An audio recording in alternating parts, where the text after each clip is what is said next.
Welcome to this episode in the 3D visualization series of tutorials and guides in an ongoing 3D Technologies program. I'm your host, Aaron Ellis. This video will introduce one of the most versatile and vexing tool systems in any 3D visualization software. Nodes are used for tasks as simple as decorating 3D objects and as powerful as transforming one object into something else. Nodes are complicated and confusing and very cool. With that fair warning issued, let's get started.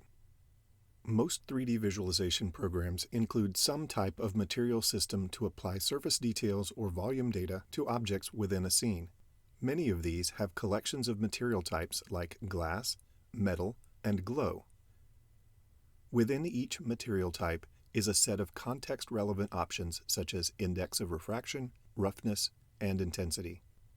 These options are great for assigning one surfacing approach or another to a selected object. Unfortunately, such a system doesn't allow for easy mixing of effects. For example, what if you wanted to cover an awesome robot model with a material that looks like an automotive paint job with scuffed metal edges and a bit of debris in the grooves? The traditional material systems of most 3D programs wouldn't be able to easily achieve such an effect. However, with nodes, all of this, and a whole lot more, is possible. Nodes allow for the combining of several material properties in complex ways.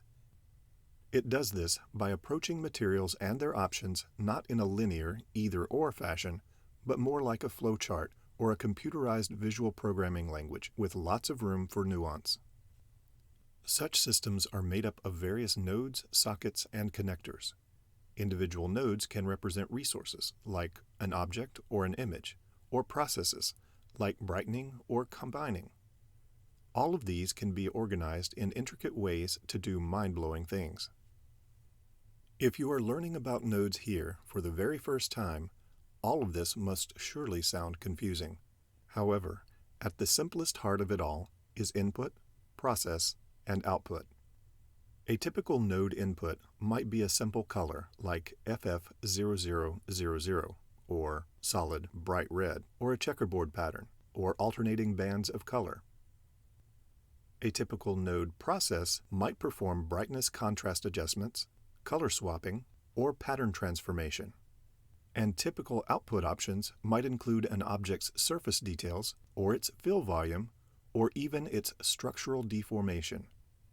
Each choice provides additional options, along with their own collections of settings and rules. When embarking on a material node creation expedition, sometimes it's easiest to think of the desired output first, the end before the beginning. What should the end result of the material design be? Will it end up as a red and yellow striped pattern with gentle transitions between the colors? Or will it look like a hard granite rock with tufts of moss in the cracks? Or maybe it will look like a swirling tornado. If you're wondering where that came from, just roll with the weirdness. All of these things are possible with nodes. Once the idea for the end product has been decided, all that's left is to select the node types that can achieve the appropriate result and connect them all together, and then adjust all of their settings.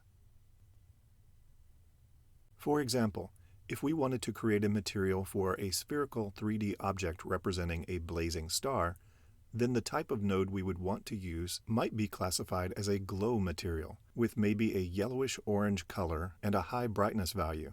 But stars are not simply enormous blobs of monolithic color.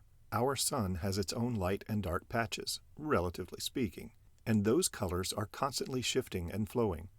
Nodes can replicate not only these variations, but also the motions when combined with keyframed animation. Every program that uses nodes has its own way of doing things. Blender's node system is different from Maya's, and Substance Painter's, and World Machine, and so on. While the lesson associated with this video is focused on the Blender node system and the activities are constructed for that software, many of the same effects can be achieved in other programs. Have fun working with nodes, and again, learn to roll with the weirdness.